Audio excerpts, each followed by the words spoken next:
Hello there, and welcome to our series of 1,000 Evidences for the LDS Church. In this one, number 141, we'll be talking about where the Book of Mormon mentions the ordinances of the temple. This is in response to the critics out there who blindly insist that the Book of Mormon is deficient, that it does not contain the fullness of the gospel because it says nothing about temple ordinances. Oops, critics are wrong again. For the 1,000th time, the Book of Mormon has much to say about the temple and about what is done in the temples. Remember that there is a difference between the principles of the gospel and the mysteries of the gospel. You can read about the mysteries in Alma chapter 12, verses 9 through 11. This passage explains why mysteries are not unfolded more readily. You can also read about this in Jacob chapter 4, verse 8, and Alma chapter 26, verse 22. The Book of Mormon indicates that the Nephites built temples. That's in 2 Nephi chapter 12, verse 2. This requires the belief that they performed temple ordinances inside of them. First of all, a new name is talked about in the Book of Mormon, and that's something that is done in the temple. The concept of the people receiving a new name is found in many verses of the Book of Mormon, such as in Mosiah chapter 1, verse 11 through 12, chapter 5, verse 12, 3 Nephi chapter 27, verse 5, etc. Some of the many references refer to all of the people taking upon themselves the new name of Christ, which is an obvious allusion to the practice of each one receiving a sacred name of their own.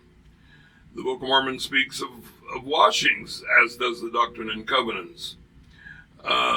We can read about the washings in 2 Nephi chapter 14, verse 4, in the Book of Alma chapter 7, verse 14, and in Ether chapter 13, verse 11.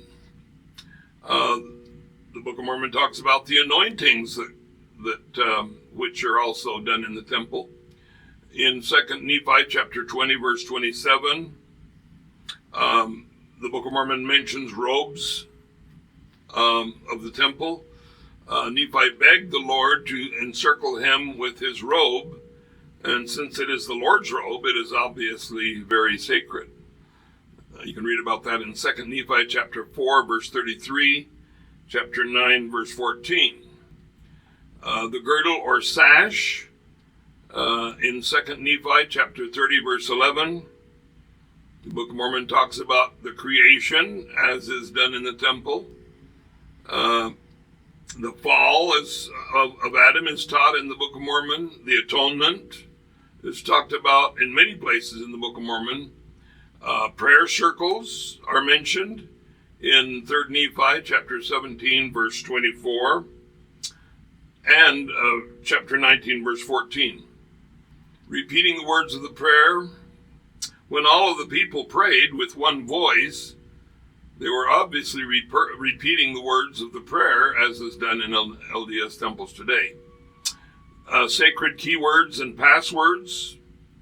There's reference to that where Jesus uttered words that could not be written, such as the grand keywords of the holy priesthood. In 3 Nephi chapter 17, verse 15 through 17, chapter 19, verses 32 through 33, the inner circle of the disciples saw and heard unspeakable things. That's in 3 Nephi chapter 28, verse 13. Signs and tokens. Each individual in the multitude felt the wounds in Jesus' hand. That's significant. In 3 Nephi chapter 11, verses 14 through 16, that's as if it were some kind of sacred ceremony. Were it not so, the Book of Mormon would have said that a few select leaders felt the wounds and could have witnessed and testified to what they had experienced. The Book of Mormon indicates that what was done could not be written. 3 Nephi chapter 17, verse 17.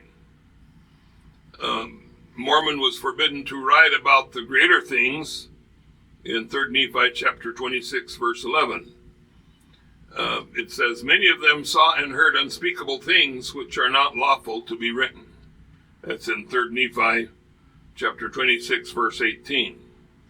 The 3 Nephites were caught up to heaven and saw and heard unspeakable things. That's in 3 Nephi chapter 28, verse 13. Sealing power, Mosiah chapter 5, verse 15. And in Helaman chapter 10, verse 7. Eternal marriage. The Book of Mormon contains veiled allusions to the sacred rite of eternal marriage that are perceptible to the discerning eye. They include references to the covenants the Lord made with Abraham, as is found in 1 Nephi chapter 15, verse 18, 2 Nephi chapter 29, verse 14, Ether chapter 13, verse 11. Even though all the Book of Mormon may not spell out all of such particulars of the covenants, those who are familiar with the Bible realize that they included the promise that Abraham's posterity would be as numerous as particles of dust. That's in Genesis chapter 13, verse 16. As numerous as the stars in the heavens. Genesis chapter 15, verse 5. And as numerous as the sands of the seashore. Genesis chapter 22, verse 17. These similes represent eternal posterity, which could only be fulfilled in a post-mortal eternal kingdom of glory.